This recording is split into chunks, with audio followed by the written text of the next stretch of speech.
resource management, what is it? And as an instructional designer, how is that important to you?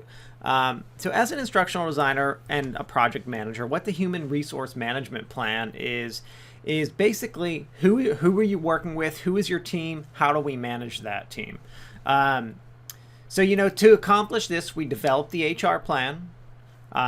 That's where we talk about who has what role, who has what responsibility, who reports to who. We find our team and build our team. We develop them, we get them all working together, like, team building type activities. And then we manage the team.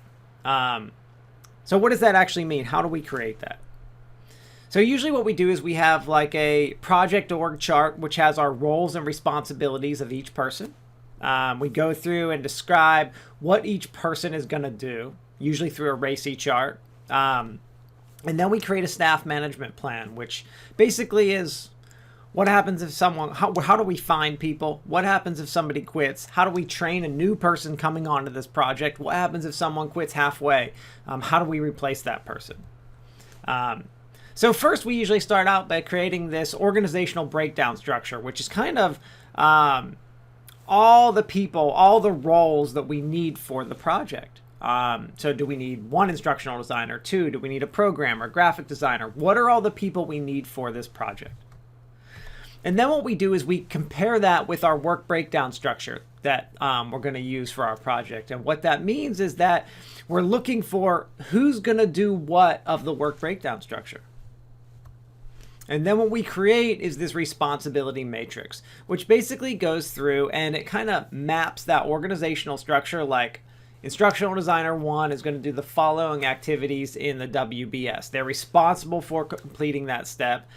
Who is accountable for ensuring that step is completed? Who is consulted prior to the completion of that step? And who's informed of the results? So RACI chart, RACI.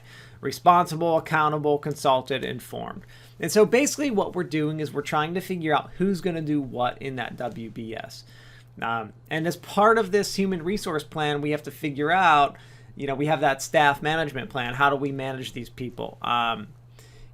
If someone quits, what are we really going to do? So you have to have, how do we get these people? Are we using a service? Do we have resumes? Do we have people on hand? Do we have temps? Do we have consultants? The human resource plan is where we describe all of that if we need it for the particular project.